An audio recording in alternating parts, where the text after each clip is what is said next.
jasmine, oolong, green, and white. Long ago, these 4 teas were skillfully brewed at the Blissful Brew. Then, everything changed when the shop's popularity threatened its existence. All Mr. Okuran, the shop's owner and tea master, could do was to recruit 4 teenage orphans to learn his trade and staff his shop. A year has passed since the orphans were hired, and although their skills have progressed, they still have a lot to learn before they can brew anything. But I believe that they have the potential to make the Blissful Brew the greatest tea shop in the world. Last time on Benders and Brews, an Avatar Legends podcast. So after waking up the next morning, the ship approaches the city of Yu Dao and begins pulling into the docks, where they plan to leave the ship and our gang, along with a group of pirates led by the captain, who will follow them ashore and continue to seek out the alleged treasure. Of course, our heroes don't want these tag-alongs, and so they decide to leap off the rear of the ship into the waters below and swim themselves the short distance to the wooden ship docks awaiting for them. And now that you've disappeared into the city, you find yourselves in the squares, bustling, people going to and from work. One thing that you start to notice is that there's definitely become a very heavy Fire Nation population in the area. Bill, go insert yourself into their pie show conversation. You do this all the time with old-timers. Oh, we're here looking for someone. Who are you looking for? Mayu Yinyu! And as you say that name, the pieces just kind of slide out of their hands. And they both have kind of these gaping open mouths. But it is not wise to shout the name Mayu Yinyu when the Fire Nation is around. He is an entertainer, but he's also a leading member of the local rescue team squadron. If you are searching for Mayu Yinyu will find you. Try the performance hall, the local theater, yes. Oh wait, guys, I also gotta know. This weird owl cat thing just came swooping in and dropped something, and I picked it up. So you want to speak to Mayu. Unfortunately, we, the Yu Dao faction of the rescue team squadron, will need to see proof that you're not a Fire Nation spy by hitting them where it hurts in a way that no Fire Nation sympathizer would dare to do. Luckily for you, I'll give you a choice between the 3. Pick one and attach it to the owl, and we'll send the details for the task. Do the task, and we'll tell you where you can talk to Mayu. 1. Sabotage. 2. Steal. 3. Break free. Sabotage you seems already easy. want to burn down half the city.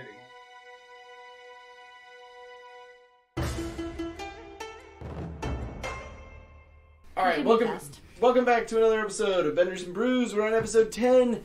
2 more episodes after this, and it'll be the end of season 2. And we'll have all kinds of cool, fun announcements. I'm going to keep this fast and quick so we can jump back into the episode here.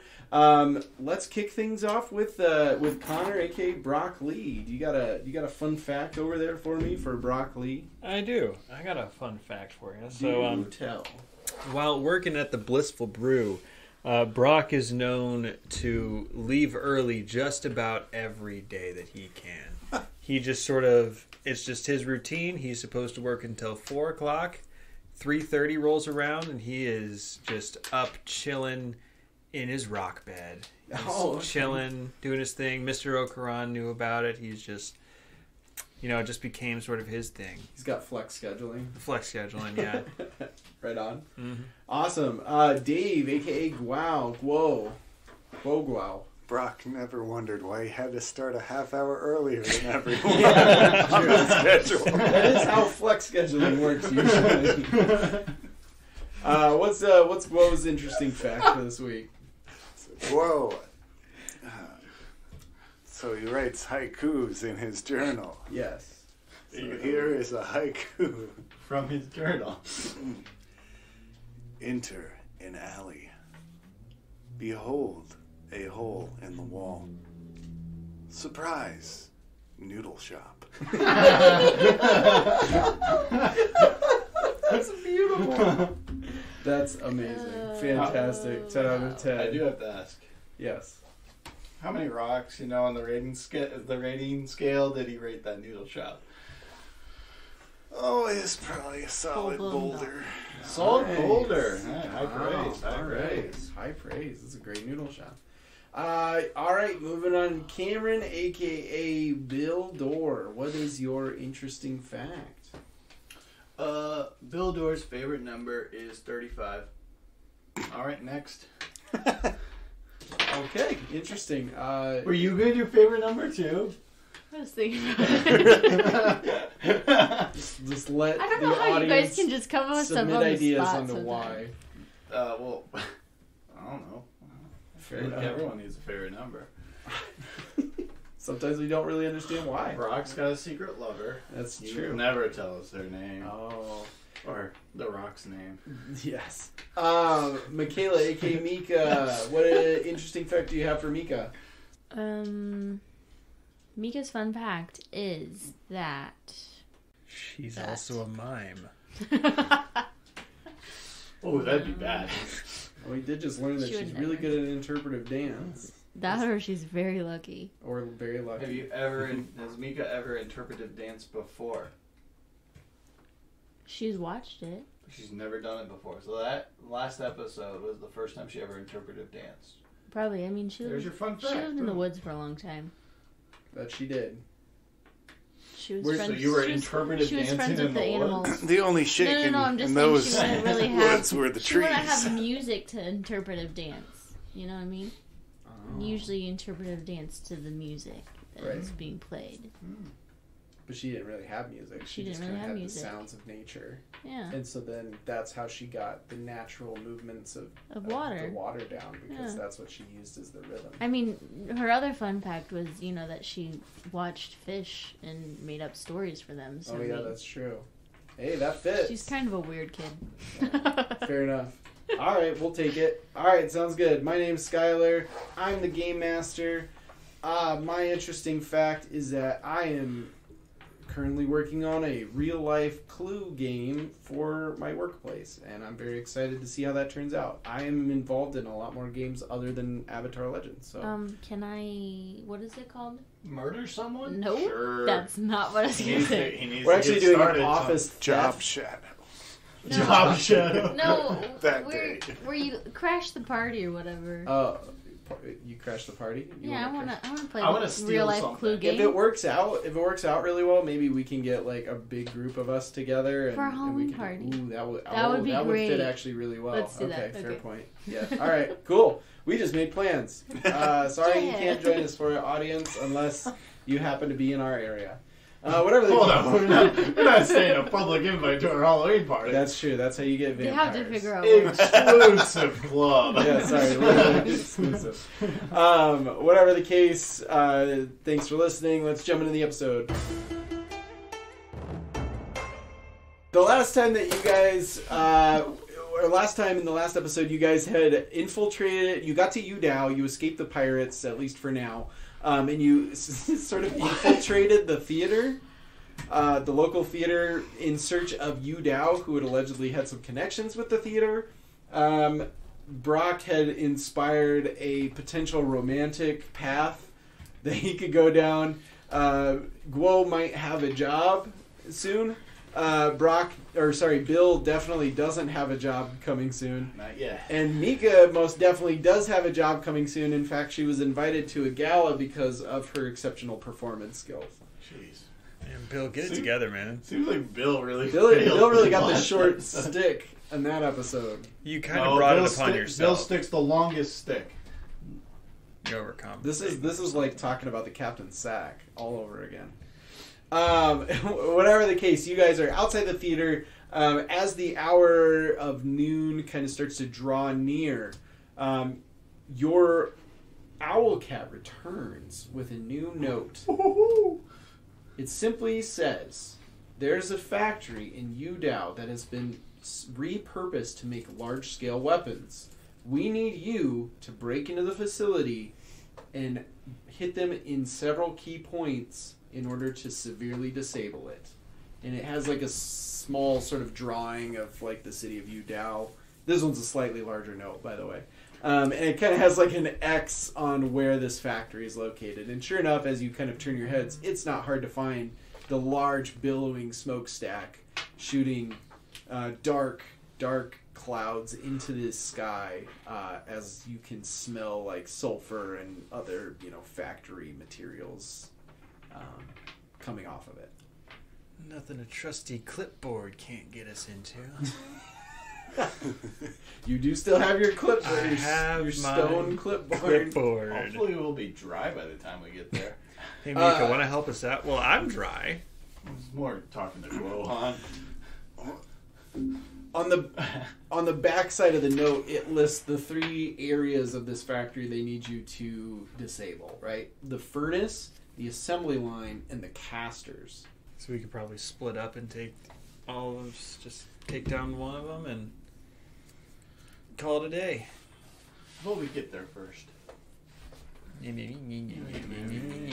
That's what you sound like. It's a short, like maybe 10-minute jaunt over to this factory. And as I said before, it's not hard to find as you see the smokes billowing out of the smokestacks above it. The facility itself it's large, it's massive. It does not have a huge amount of side doors or windows. Instead, it has 2 men guarding the large iron front gates. Both dressed in Fire Nation garb. Any ideas, or we can? What's around on this street? Is this like? I'm guessing it's not a residential area.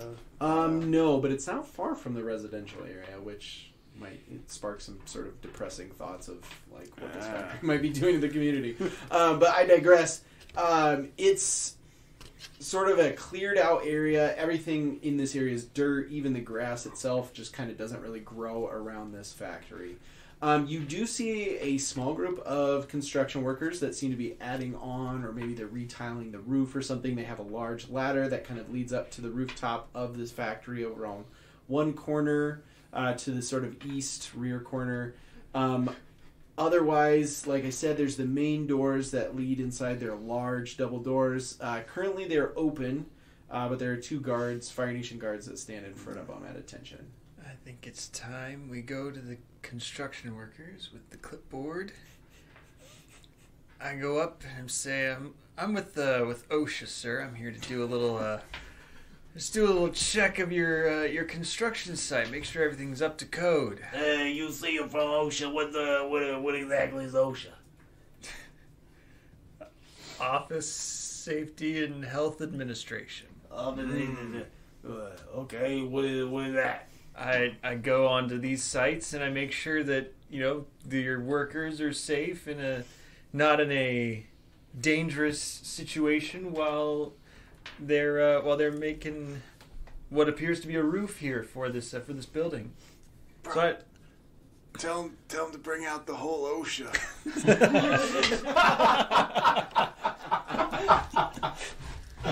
Yeah, I'm gonna have to bring out my whole OSHA here for this. Hold on now. There's no need to bring out the whole OSHA. This is a pretty exclusive construction group, okay? What do you need from me?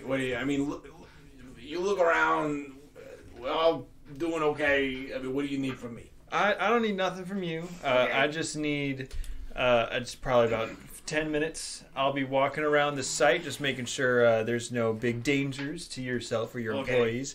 I do have my constituents here with me. That's the rest of the OSHA. I didn't think you'd bring out the whole OSHA. Yeah, unfortunately, we already brought out the whole OSHA. So is it that bad that we get some kind of reports or something? I'd heard some rumblings from around this residential area around here, but they're just always complaining they don't like the factory. It's not our fault. I know, sir. I'm just trying to do my job. So if you give me 10 minutes, I'll be out of your hair. We'll all be out of your hair in about 10 minutes here. All right.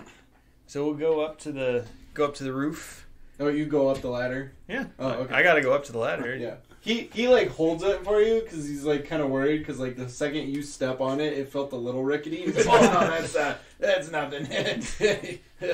And you guys make it. All 4 of you just climb up there to the roof.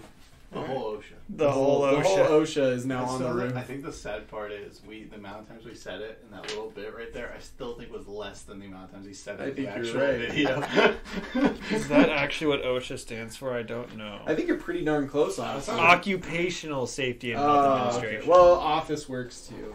Well, not really. Not- There's not not this construction. setting, not in this It's setting. more like a department, but I digress. Anyways. All right, but yeah, so he believed it. Yeah. All right, so what's the deal going on the roof? Okay, so yes, they are definitely patching up they've removed a whole section, like HOLE section in the roof. It doesn't look unclean like something smashed through or something. It's a hole that they personally put in there so they could patch up this roof, just to clarify. They've got that hole. You look inside, you can see all the way down to the production floor. There's people in there working. There's a large furnace. You see metal going into this furnace, and then you see sort of shovels that are pulling it out. There's some special metal, whatever you'd call them, like receptacles that pull out the molten metal, which gets moved over to one of the assembly lines. It gets dumped into the various casters.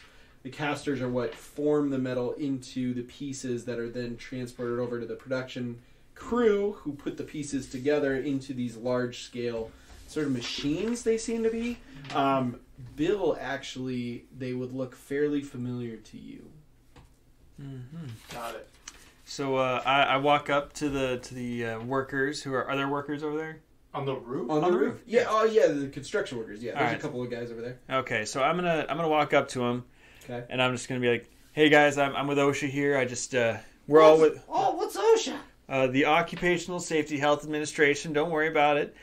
We are here just to make sure that you guys are up to code, making sure that there's all the safety regulations are being met. I gotta come here and check out the hole that you guys are working on, just make sure everything's all right." And I just climb down the hole. Like, oh yeah, there's tons of potential violations in here. I'm gonna have to go deeper in, and I just climb down. I mean, this is just like an open hole to the Looney ground. Tunes floating in midair. As you I mean, there is a rope hanging there, and it's like attached to a nearby like chimney or something. Yeah, I just get down the hole as I just start spouting random like OSHA type jargon, like, Okay. oh yeah, that's a violation. Oh man, when was the last time you guys like took a break? Why? You guys even have dental? Oh dang it! I was gonna make that joke. I was gonna have him be like, "Look, man, between you and me, we don't even have dental. They don't even have dental. They don't even have dental." Tell them about the whole OSHA. Oh yeah, I guess. Who are these guys? Oh yeah, unfortunately this is such a large site, we had to bring out the whole OSHA, so they're going to be following me around on this site here, and we're just going to... This is the easiest episode title that we've had to deal with so far. Oh, you know Okay, we're say that one doing again. voices, guys. This is almost as bad as the Guaoling factory a couple weeks back. Yeah, my lungs haven't recovered still. Mind you, he's a 14-year-old. He's a 14-year-old. He was 12. He's 12? Am I the only one who's passable for I an was gonna say, adult? you're the only one with the normal No, voice, I'm and you're like a full-grown 17. adult. I'm also That's 17. true. Okay, we just have Guo, who's like 12. I put Dilbert on as a sort of hard hat, and his tentacles are hanging down, Like a beard. covered in ink, so it looks like a beard. That it does. Okay. So yeah, I'm climbing down He took in the ocean through the seriously. roof. And I guess they're following behind me, and I'm just spouting the most Are we? random... I mean, if you want to be in the factory, sure, you're already on the roof. We could have walked to the front door, but I guess you took the most Dude. rock Yeah, way into this seriously. building. Bro, Hey, I that's what's flaunt the important. power of the clipboard wherever I go. How are you holding this clipboard as you... Between his thigh. Oh. Because I have to still be talking. I mean, He's I in can't. arms Oh, wide. it's true, yeah. Yeah, so I mean, I'm either just holding it with my feet, and I'm just slowly lowering myself down with my hands, with my rippling musculatures. I'm realizing that all this time I haven't made you guys do any kind of a trick roll or anything. I was just so convincing. He convinced you. I was going to say, it was that solid, so I can't argue with it. It would have been a 10. Oh, wait, no, it would have been an 11. Sorry. Oh, okay. Well, yeah, we'll take that. Even though it's late, we'll take it. All right. Because at this point, it'd be weird to retcon. So. Yeah. Awesome. Okay, so explain to me. So you're just like hanging there, like Mission Impossible style from this rope. I'm just like, I'm not even acknowledging what the workers are saying. Okay. I'm just going down, shimmying down, like, oh yeah, this looks like a potential violation. And shimmying down a little more. Oh yeah, you gotta check out there's no support beams on this part of the roof. Oh, don't tell me about it. And I get to the floor, and I'm like, I gotta take a look around, make sure there's no structural damage to the rest of the roof. And I just start walking into the factory. Is that a missing rivet I see? Let me take a closer look. And I start climbing down the rope. Oh, don't worry, I'll hold the rope, Charles. You hold the rope, yep. But Mika, what are you doing while these guys are all climbing their way down from the ceiling? I'm supervising, you know. Oh, yeah. Okay, good. Yeah. You're making sure that they're following the safety. OSHA group needs a supervisor. You're the OSHA for the OSHA. She's super OSHA. Super OSHA. The power of the OSHA. Bring out the super OSHA. Okay, so Brock, you're already making your way through. Guo, you finally get down to the ground, so you kind of join with Brock.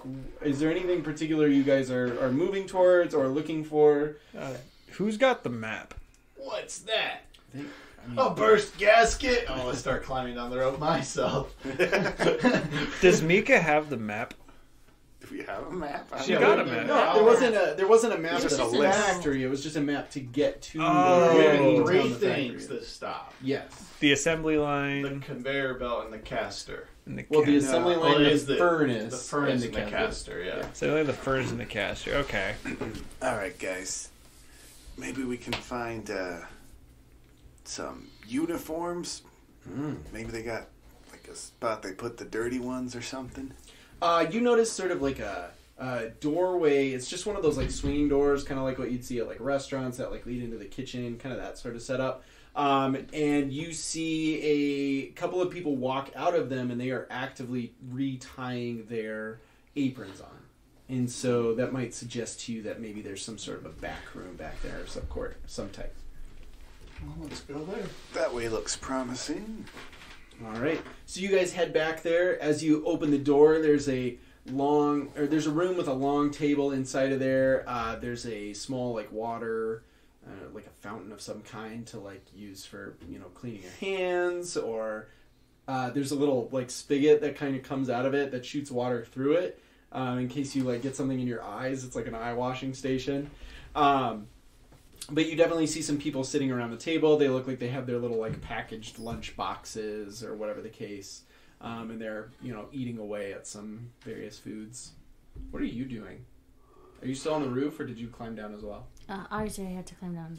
Oh, okay. So you're supervising. Okay. Supervising. Yeah, right. You're supervising your crew. Okay. So did you fall to the back room? Yes, sorry. I'll verbally say something. Yeah. Awesome. All right. So the four of you are in this background. There's a couple of people eating. They kind of see you come in, and they kind of look at you a little bit like funny, like who are these people? They're not wearing the aprons and stuff, but they don't really question you. They just continue eating. You assume that they're probably like some pretty, not to say low level workers, but they're employees here. They don't ask questions. Is there any spot where there could be fresh uniforms? You see another door, just another swinging door. You see two sets of them. One of them has a little like plaque, or each one has a plaque above the wall. One of them kind of shows the depiction of a man, and one shows the depiction of a woman. Well, obviously I go into the woman's side. All right. Nah, I'll go into the men's side and just grab a uniform. Sure. Yeah, same. Okay. All right. Yep. All right. So the three of you guys. Oh, is Mika going into the men's or the women's? You gotta supervise. Yes, I have to supervise. Yeah, supervise. Yeah, you go into this steamy shower room. No, I'm just kidding. No, what it's room a, did we go in? It's a pretty standard locker room. There's two benches on the ground. Two lines to each other are parallel, right? Yeah. Parallel, yeah. Yeah. Okay, 2 parallel benches sitting there next to each other. Otherwise, the walls are all covered in these like sort of drawers, wooden drawers. Mm. They wouldn't have metal lockers at this day and age, I don't think. No. They might. No. No. Michaela confirms they would not. They might. No. Fire Nation's Absolutely ahead of the not. time. Whatever the case, you open up. Tanks. You open up one of these drawers and you find some common person's clothes. That's not what you're looking for. So you continue opening some of the other drawers, and sure enough, eventually you find some aprons that match the ones that everybody else out there are wearing. Additionally, you find some very heavy gloves, able to sort of resist heat to some extent, just because they're such a heavy material. And you also find some hats to protect your hair. You find some boots. It takes a little while to find boots in your size, though. That's kind of the main tricky aspect. But sure enough, you're able to eventually find boots that are in your size. Every once in a while, somebody walks in. They see you guys looking around. Brock, I assume, probably turns to them holding his clipboard, and he's like, "Can I help you?" And immediately they say, "Oh, no, sorry," and then they leave. That happens maybe like twice, but you know, like I said, they don't seem like people that would really ask questions. But whatever the case, you guys have a full factory worker costume that you've put together at this point. Each one of you. On to the assembly floor we go. Yep. Hi-ho. Do you still have your clipboard with you, or are you Obviously, gonna? I still Oh, have my you're keeping that. clipboard. Okay. Okay. As you guys step out from what was basically the break room, you see another individual not wearing an apron, but rather wearing some finer clothes with a hat, with the same hat, but not the same rest of the clothing. And he is also wearing a clipboard. And he says, "You four!" And then he sees Brock's clipboard. He goes, "Oh, sorry. You three, get back to work. What are you doing? Your break's been over for a good 5 minutes now." Sorry, I was holding him up. I had needed some help with some extra logistical stuff. Don't be too hard on him. What do you want? What do you want these people for logistical stuff? They don't know anything. They're grease monkeys. Yeah, but some of them are pretty Grease smart. monkey hogs. Some of them are pretty smart, and you know, sometimes with all the heat, you can't remember how to multiply and divide. And these guys are pretty sharp, so they were helping me out with some quick maths. And he comes walking over and he says, "Let me see that. I wouldn't trust their math. This at is all." not for your eyes, sir. This is above you. Excuse me? My clipboard is heavier than yours. It is above you. This is when My clipboard is larger than yours. Ergo, I am more important, sir. All right, roll an intimidate. Is that That's with passion. 13? 13. Okay. So on a hit, they choose one. On a 10 plus, you pick one they cannot choose. Okay. So here's the options that they have to choose from, because you're intimidating him by telling him that you are more important than he is. Okay. First one is they run to escape to get back up. The second one is they back down but keep watch. The third one, they give in with a few stipulations. Or lastly, they attack you but off balance.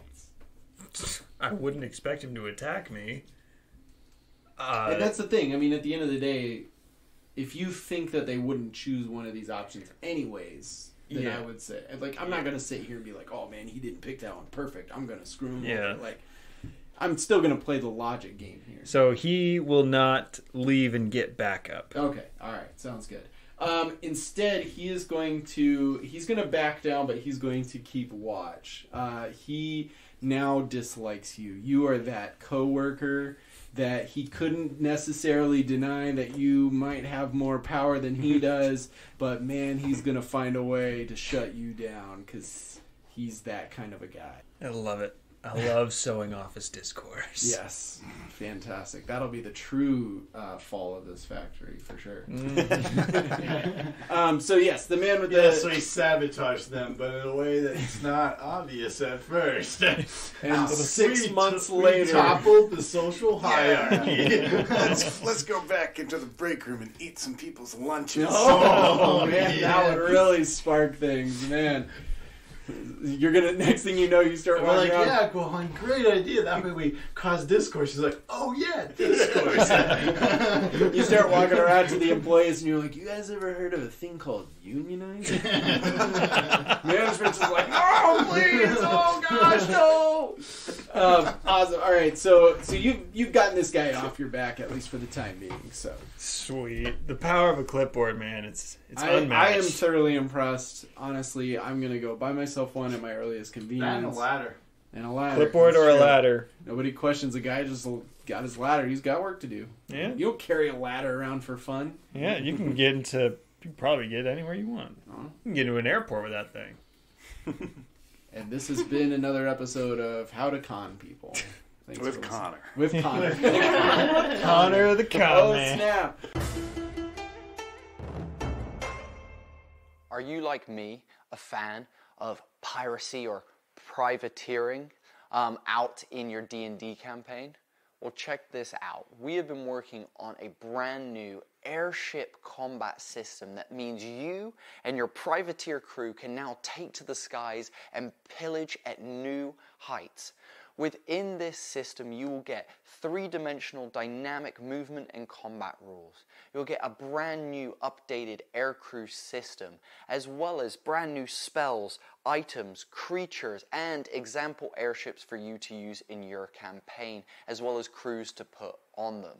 But I think the coolest part about all of this is we have a custom shipbuilder application that will allow you to customize and build your very own airship.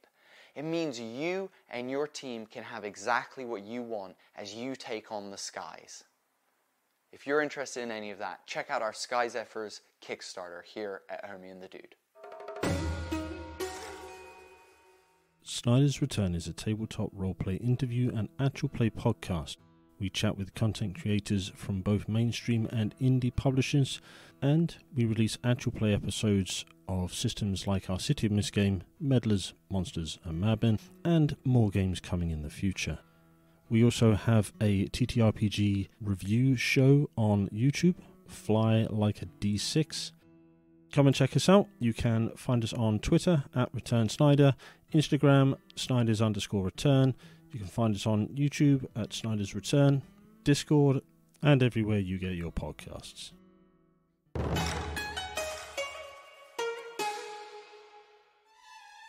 Hey everyone, Skylar here, your friendly neighborhood game master. I just wanted to take a moment to let you know that we at Benders and Brews have been working our creative juices extra hard and pushing our artistic skills to the max in order to bring you some sick Benders and Brews merch. That's right. You can head on over to the TeePublic shop we created where you can snag shirts, stickers, mugs, and so much more with your favorite B&B characters on them. Grab a Chibi Mika baseball t-shirt, or maybe you want a broccoli mug designed with the Employee Blissful Brew Tea Shop logo. There's all of those and more, and even more down the road when we come up with ideas. So head on over to TeePublic and search for Benders and Brews, or you can follow us on social media where we'll post the links that'll be easily available to all of you. And of course, if you get some of our merch, be sure to tag us in a photo of you with the respective B&B swag, because all of us at the studio would love to see it. Thanks for listening. Let's get back to the show.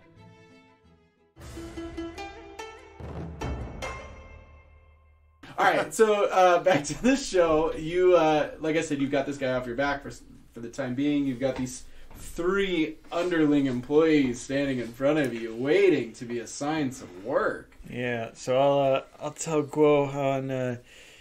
You go over to the assembly line, and for Bill, you head over to the what was the other thing? Furnace. To the furnace. What's a caster?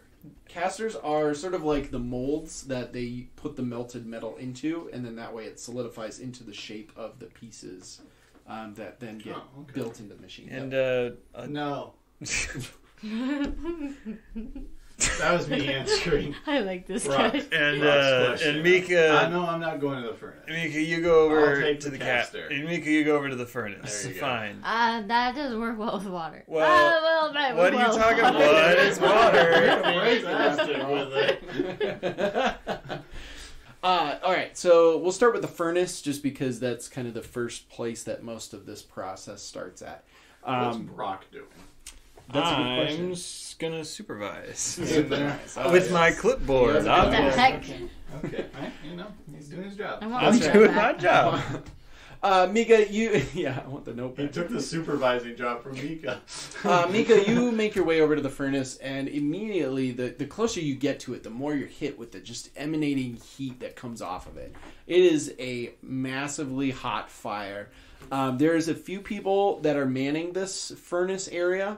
You see people that are kind of overseeing the metal that goes into it. They'll kind of make sure that it's in the bins. It's not sticking out in any way that would make it bump up against the furnaces, like the edges of the opening that it just gets dumped into. And making sure all of it ends up inside. If any of it falls out of the little bins that dump it in, then they throw it into the furnace themselves. Although it's really hot to get that close. So most of them, they'll just put it into the next little bin that comes by. These are like stone bins to make sure that they don't melt in the fire. Of course, there's somebody keeping an eye on the other side of the furnace where they have stone bins that are pulling the molten metal out of. And then there are people behind the furnace that are operating sort of a giant... what are those things called? It's like a bellows. Okay, gotcha. Okay. Sorry. I was thinking. No, you're good. You're good. I don't know. It just came up with some dude, but I think I've heard that term. Okay, so it's bellows. Sorry, they're operating this massive bellows that's pushing air into the heat. And of course, every time that they press down on these bellows and the air goes shooting into this furnace, you can feel that heat emanate even more as kind of the air pushes the heat outwards. And helps to keep this fire going. Of course, there's a couple of people that are just shoveling this huge mound of what looks to be coal, shoveling that into the furnace to also help fuel it. Do you have a particular spot that you go to, or where are you off to now that you're in this furnace area? The bellows. Okay. So you kind of come around to the back, and you see these people on the bellows. They're sweating, obviously. Most people around the furnace area are very much sweating. These people definitely have like the nice airy side of things. They're on the back side of the furnace, so it's not quite as hot as when you're kind of closer to the front. But they're sweating more from the activity of it because it's a big bellows. You got two people on, let's say there's two of them. You've got two people on each one. Both of them, have to raise and lift this thing up and down constantly. Obviously, you know that your goal is to sabotage this furnace. So, plug the air holes. Plug the air holes. Sure. How do you want to do that? With their sweat. Do tell. Don't be misty air. Okay. Put out the fire. Oh. Okay. So you're bending the sweat off of these people, and then you toss it into the... Yes. It evaporates very quickly. Wow. In the little hole Who'da part thunk it? where the air comes out. Sure. I mean, it's hot. It's sweat so hot. droplets. Yeah. Yeah, but it's great sweat droplets. They're sweating a lot. There's a lot of fire. I mean, this is like insanely hot. I mean, it's like trying to rain on a volcano.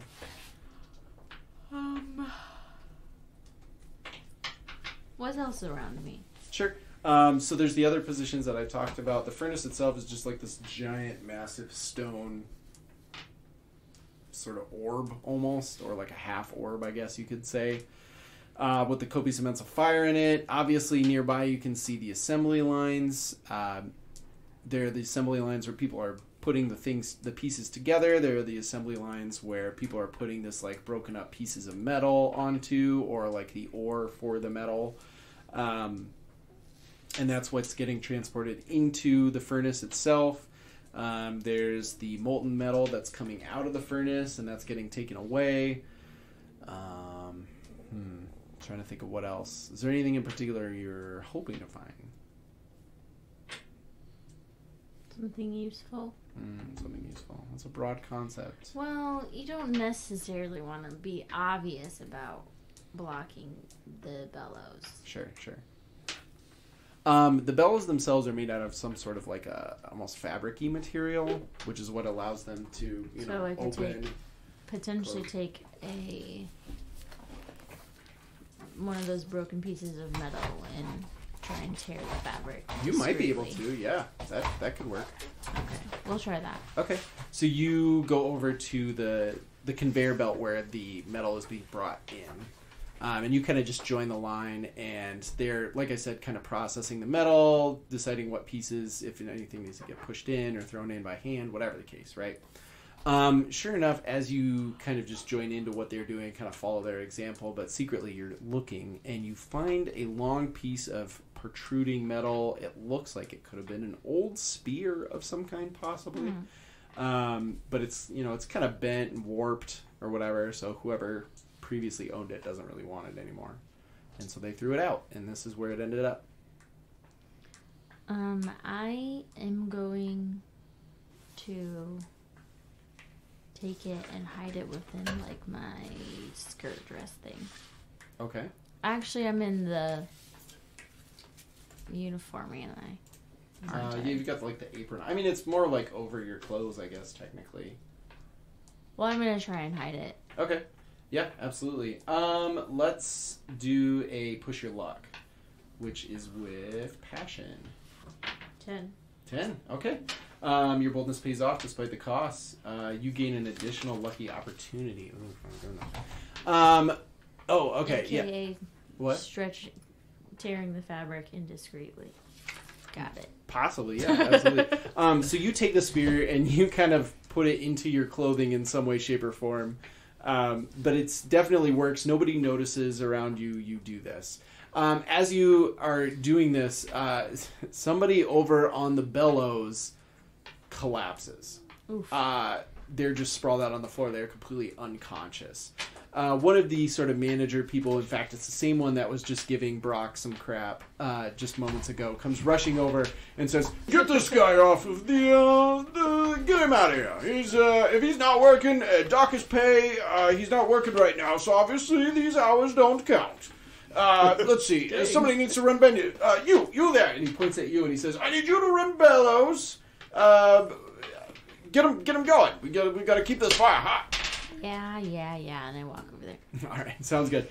He kind of follows off after the employee that passed out as he's being hauled away by like a guard who's just kind of pulling him by his arms. You take hold of the bellows, kind of following in suit with the other person that's doing it. So now you're on bellows duty, and you have this spear in your possession. I'm just gonna, reach around and just... And poke a hole? Yeah.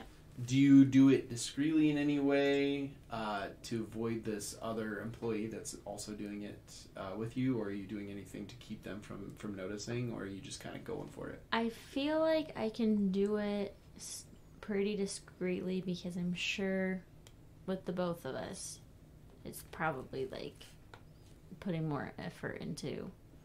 Sure. Oh, you're going off the hope that they're like kind of distracted. Yeah. Tired and distracted, hopes right. that his partner just passed out or whatever. Sure. I'll have you do one more push your luck.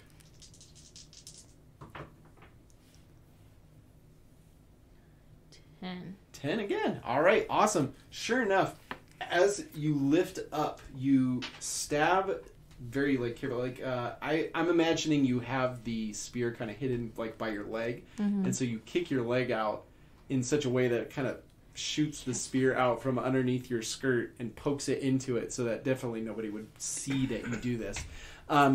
You kick so hard that the spear actually pokes all the way through this bellows and out the other side. And as you push down, the air just kind of comes out the side and it deflates really quickly. So the other person on the other side just kind of falls really quickly to the ground and then scrambles to get up, and they're like, "Oh no! Oh no! This is not good! Oh dear!" And starts just kind of looking around wildly, not sure what to do. They're a bit distracted. They might think it might have been their fault, or they just have no idea what to do in this situation, and they're really worried about getting in trouble. I'm gonna panic with them. Okay. Just like play along. Okay, what does that look like? I'm just gonna kind of like throw my hands up in the air. Like you just don't care? Or like you do care? Like I do care. Or like an interpretive dance. An interpretive dance. And the dance interpretation is panic. And I'm gonna say, "Oh no, what are we gonna do?" And I don't know. I'm gonna like kind of run to the side and see if I can pull out the spear. The spear. Okay. Yeah, you're able to pull it out. Yeah. But now it's got these gaping holes in it, of course. Yeah, and I'm just gonna toss it into the other one. Not discreetly. To the other belt?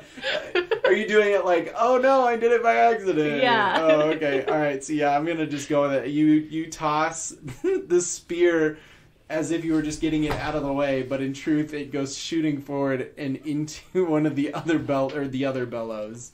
Now it has a bit of a protruding hole in it, and now they're freaking out. Oh no! You guys have a hole? Oh no! We all have. Oh, what are we gonna do? Oh no, not my bellows. Everybody's panicking at this point. They're freaking out. They're shouting it back and forth at each other. What do you do? Hey guys, I'll go see if I can find some fabric or something to try and repair the bellows. Oh yeah, that's a good idea. Yeah, find us a patch. Yeah, you got it, and I'm gonna run towards one of those three, who's ever closest. Yeah. Okay, awesome. All right, we'll jump over to. Let's see. We did the furnace is definitely down right now. The furnace is starting to cool without the assistance of the air that keeps the heat really like pumping. That's not good for it, so that's definitely on the problematic side. Let's jump to the casters. Bill, you're on the casters duty. You approach and you see these large metal, or actually no, stone. It's got to be stone. You see these large stone or various stone casters. They are just inlaid with sort of a shape for a specific piece of whatever these things that they're building is. As they move on a conveyor belt, like much of the things in this room, as they move by sort of the other end of the furnace, there's some containers that go into the furnace. They pull out the molten metal, and then they dump it into these casters. The casters come around a long ways to get to your area, giving the metal some time to cool. Your job, as you look around and see the other people working, is to turn this caster upside down and make sure that the metal comes out of it so that it can move on to the people that put it all together. What parts is it making? It looks like a lot of gears. These aren't like the big ones. You can see the area where the big ones are being worked on, but it's kind of a special process that revolves a lot more like machinery in and of itself. But these are sort of for the smaller pieces. So you've got your gears, your cogs, your various pieces along those lines. Your handles, your cup holders. Huh. Okay. But obviously these are key pieces. It's just a big machine. I would say that I would even go as far as to argue that these are the very the small but very important pieces. Yeah. Like if something came out and wasn't quite right, it probably wouldn't. The whole machine wouldn't run, kind of thing. Yeah. Like the spark plugs and the engine components. And of course, because they're such specific and necessary pieces, anything that happens to the casters would cause a lot of problems with development of more of these weapons or war machines or whatever it is that they're designing, because they would have to get brand new ones of these casters. You can't just fix it per se. You would have to order a whole new caster in order to get the piece just right. But how do you break a caster?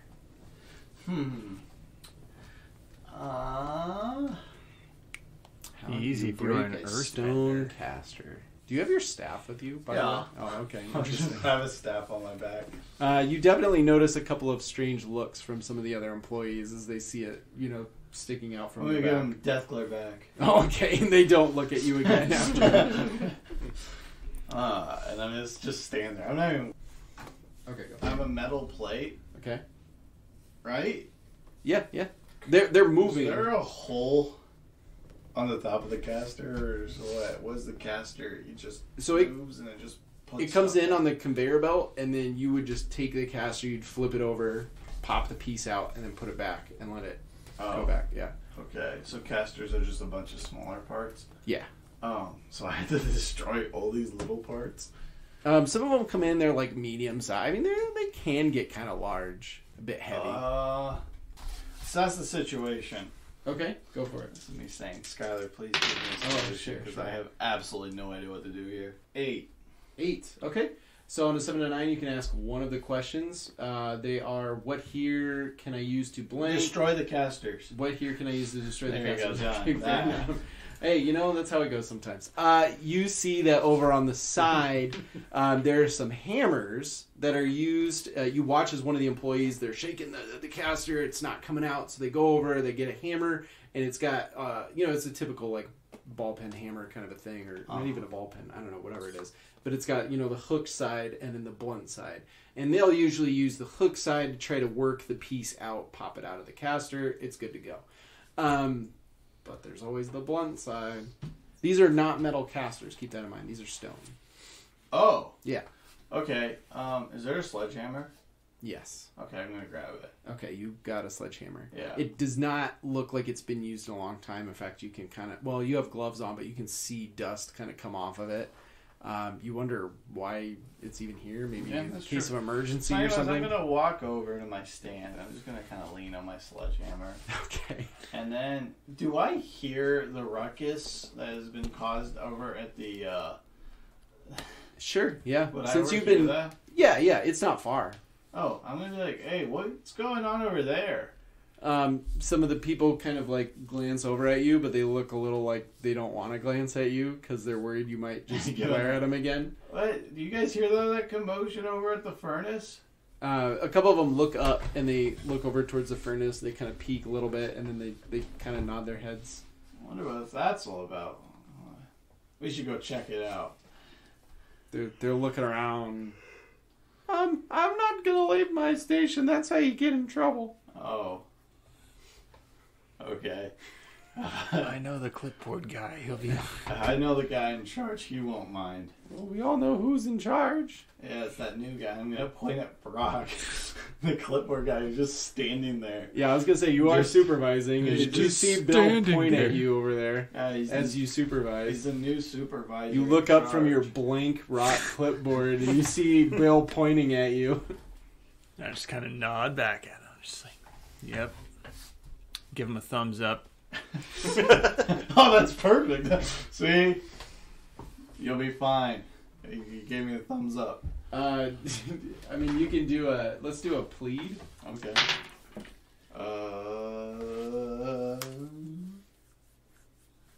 7.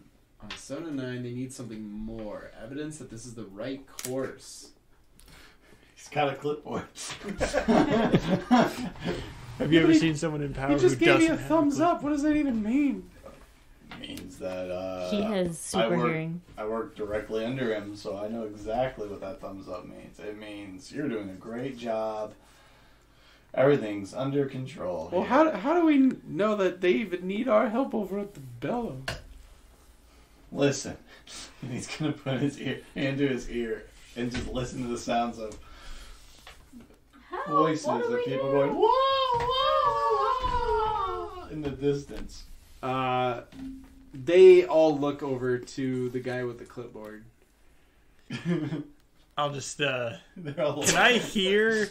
No, probably not. You absolutely cannot hear what they're saying. All right. Over the sound of heavy machinery. They're all just staring at you. I'll just, the whole department of casting department just staring at you. I'm just gonna look up from my clipboard and I'm just gonna point at Bill, and I'm just gonna point at Bill. That's all I'm gonna do because I can't say anything. Describe how you're pointing. Is it an aggressive point? No, or it's like a. He's like, he's man, you the man. You smart. You loyal. You loyal. I'm like this guy. He's got a good brain in his head. This dude. How many DJ Khaled quotes can we get today? into this episode. At least another one. Oh, good one. Grace. You ever play rugby? Bring out the whole lobster. Wait. Tell him to bring out the lobster. Then bring out the lobster.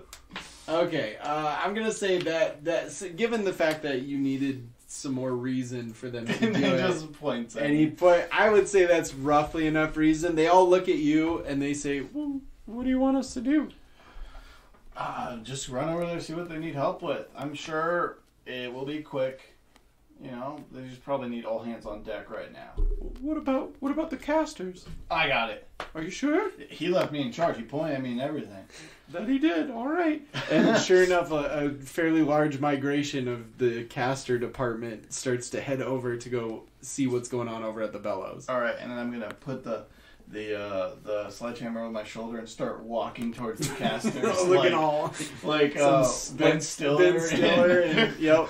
What was that movie? Zoolander? Yeah, Zoolander. I'm walking to the casters, and I just stand up and just break them. Just start hitting them with the You just start sledgehammer. smashing them. Everybody is over at the bellows station right now, pretty distracted. The guy that was giving Brock crap earlier, he's over there trying to figure out what's going on. Obviously, Mika, you left because you're off to, quote-unquote, find a patch, which is good because there's a lot of people over there right now. And they're all just shouting at the bellows, like, what are we doing? Oh my God, Imagining they just got a bunch holes. of Sims characters when something's on Yeah, fire. I leave a They're bright just narration pointing. of God. They're not doing anything. They're just pointing at it. That's right. Very, woo, woo. And they're all like, well, you need to go do something with this. And I gotta find it. I don't know. Someone said they're getting the patch. I don't know. Yeah, but they're there's all someone. like, they're like, don't worry, someone's coming back with a patch. Well, where are they? We need it now. They're coming. Turns out no one's coming back with a patch, which gives you ample opportunity to smash a bunch of these casters into fragments. You flash back to Bill, who's, I don't know, looks like an 80s music video or something. Yeah.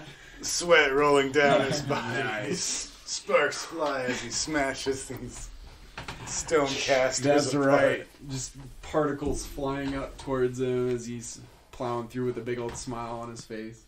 Whoa, you're over at the assembly line station. This is technically before all this craziness has gone on, but as you approach, you see people with a number of various tools, wrenches, screwdrivers, sure. Mostly wrenches. Let's go with wrenches. Screwdrivers seems a little too modern. They got wrenches. They're, you take a piece, you put another piece in it, you take a bolt and you tighten that on it, and then you set it down. And each person looks like they have kind of more of a specific. They grab very specific pieces that are on the assembly line, they put those together, and then they set the completed piece down. And then that goes on, and people pick that up, and they put that onto some other pieces, so on and so forth. You have absolutely no idea how this machine is put together, but there's plenty of wrenches, and your job is to screw up the assembly line. What are you doing? All right. So I go over to the cart with the tools on it and grab some wrenches off of it. He's dual-wielding wrenches. I also grab like a hammer, one that has like the pointed side to it. Okay. Or maybe a crowbar or something. Oh yeah, there's definitely one of those. I just grab a whole tool belt, strap that on. Strap it on. Nice. Sorry. Whoa, the tool man. Yep. Spin on the ground.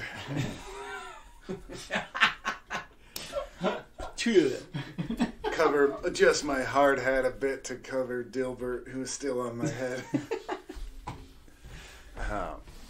Alright, so this assembly line, is it like a belt or? It's kind of just like sort of a rotating belt. So you actually see on either side of these assembly lines, there's literally a dude that has to just crank the assembly line. That's just all he does all day is just cranks the assembly line so that it's constantly moving. There's somebody at each one of the different like sort of assembly lines, but this one's the primary one. The other ones are just like, pick up the metal, dump it into the casings, not a big deal. But this one's the one that makes sure that the pieces are getting put together, obviously. So it's pretty vital. Not that the others aren't, but I digress. And so the pieces that are coming through, Let's see. First off, I'm going to go up to like the more beginning where there's fewer pieces that have been assembled yet. Okay. And I'm going to... is there a person working on this section of it? Like where the initial pieces kind of pop out? Yeah. Not so much here. The line starts a little bit further down, and that's where they start to collect them. So you have to like kind of give them a second to like cool down once they get popped out of the casters before you can start picking them up and putting them together and stuff like that. So I'm gonna take the crowbar and like try to pry off like the side of the assembly line, like the guard that's keeping all the stuff on the belt. Okay. You start doing this, and somebody approaches you. He's holding a clipboard. It's not the same guy as before. Actually, it is the same guy as before. There's like one manager guy that's been working here in this area. And he says, well, what exactly are you doing? Oh, I just gotta take this fender off here to lube the bearings. That's pretty good. Do you want to roll me a trick? No, I got a 7. A 7, all right. So you pick one. They stumble, you take +1 forward when acting against them. They act foolishly. The GM, me, tells you an additional opportunity that you get, or they overcommit and they are deceived for some time. They overcommit and are deceived for some time. Okay. I know what I'm doing. Yeah. Sorry about that. I didn't mean to confuse or get into your business. You do what you gotta do. I mean, I'd like for him to stop the assembly line while I do this, but time is money. That's fair. Sorry, I can't help you with that. But I mean, if you really need it, I don't know. I can check with upper management, see if that's allowed. But in the meantime, do what you gotta do. Sorry, I didn't mean to bother you. Oh, no worries. It's a nice clipboard you got there. Oh, thanks. Yeah, I appreciate it. Yeah, it's get your opinion on something. You think my clipboard's nicer than that guy's over there? He points over at Brock. It is a bigger clipboard, though. I mean, look at this thing. It's it's got nice features. This is better. This is a better clip. I mean, this is specially made. Look at it. It's got my name. It's got my name engraved on it. Yeah. It's looks like a efficient product there. Thank you. Streamlined. Yeah. It's more efficient than that. Whatever that. Yeah, I mean, that thing's made of rocks. Looks a little bulky. Yeah. All right. Anyway, you're all right. No. You do what you got to do. I appreciate it. Keeping the assembly line, where up to date, where it's got to be. All right. Get back to it. Carry on. All right. So let's see. Where are these parts coming out at? Yeah, so they come from the assembly line, like kind of continues around. So it's like one big circle around the furnace. So they come from the casters section. Okay. Casters pop them out of casters, then they come around to you, give it some time to cool, and then you put it together. All right. What was gonna take the crowbar and stick it in like the other side? Well, so he's cleared off the guard on the one side, so it's just like open. Oh yeah. And he's gonna take going across the entire underside of no, like the top side. Oh, okay. And so it's like diverting the parts just onto the ground. Okay, awesome. It's like, all right, what else can I do here? Goes to another section. He says, goes up to the worker on that section. He says, Brock, guy at the clipboard over there said it's time to take your mandatory break. Oh, my break? Oh, fantastic. Yeah, you don't have to tell me twice. And he just heads off to the break room. Hopefully nobody ate his lunch. If only. So Guo's going to use the hammer now to he's just going to crawl underneath this part of the assembly line. Okay. And he's going to take the wrench and just start untightening bolts underneath there. Okay. So eventually it'll loosen itself in the crank we'll unscrew or whatever. Absolutely. Actually, he's gonna take like the bolt completely off, and then just like chuck it somewhere else. So yeah, you unscrew the bolt, you pop it off, and as you do, things start to like buckle a little bit on the assembly line, and you can hear it just to like a stop. This is happening just as the massive distraction over at the bellows is happening. And so rather than hearing people go, oh, what's happening to the conveyor belt, you hear footsteps starting to walk away from the conveyor belt as they go to investigate what's going on over at the bellows. Which is perfect because the assembly line is like at a full stop right now.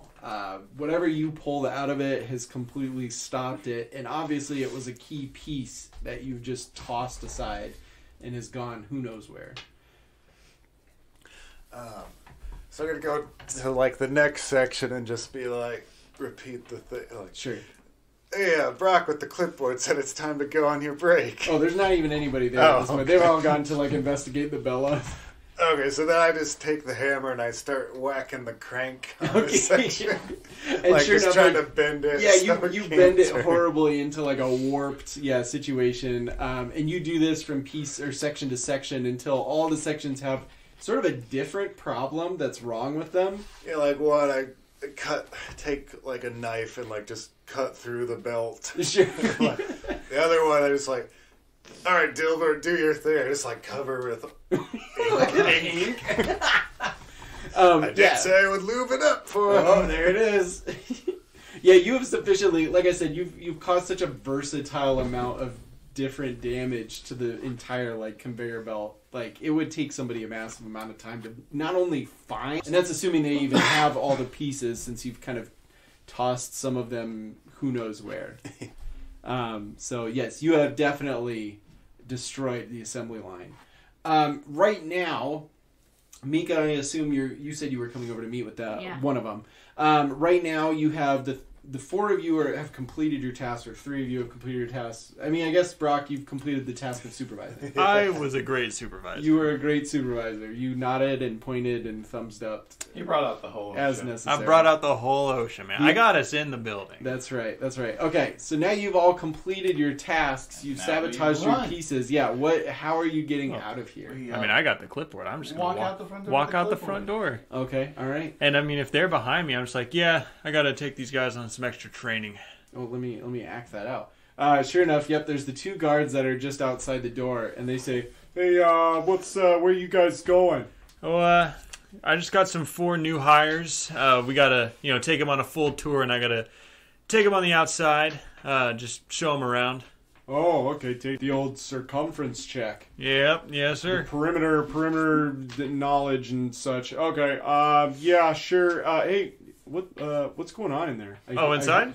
Yeah, there's like shouting and stuff.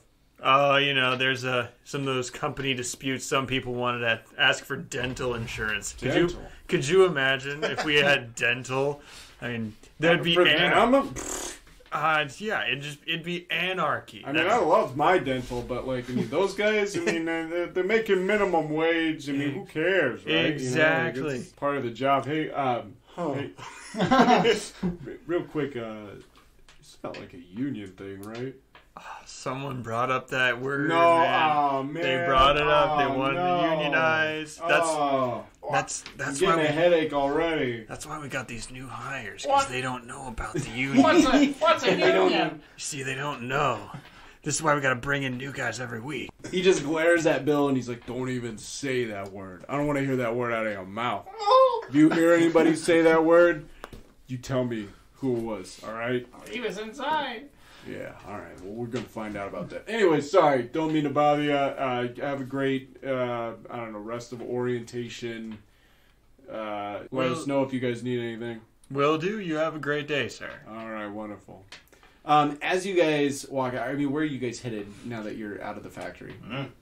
Doesn't matter. Away, yeah. Okay. So you kind of like Alcat will find us or whatever. Yeah, you back to the theater for your party. Well, that's way later. Yeah. Oh, how long were we in there? PM. Were we only in there? Even an hour. You guys walk out of the factory and then you kind of go around the building a little bit and then you just kind of stem off into the. This is where we ditched the. Guys, we forgot to clock out. Overtime. And as you guys are making your way down the path, you can start hearing like escalated shouts and such from the factory as, more and more things. You start to see the billowing smoke from above starts to dissipate ever so slightly, and you notice there's quite a significant less amount of that smoke. And as you walk away proudly, a voice emanates from behind you, and he says, "Hey, that was pretty well done in there." And you turn around. Standing before you is a fancily dressed man in ridiculously colorful clothing. And he says, "The name's Mayu Yinyu. It's great to meet all of you." Thank you so much for listening to our show. Of course, don't forget to follow or subscribe to our podcast through whatever podcast site that you're using, such as iTunes, Spotify, YouTube, and others. Additionally, you can follow us on Twitter, Facebook, and Instagram. Just look for the social media icons.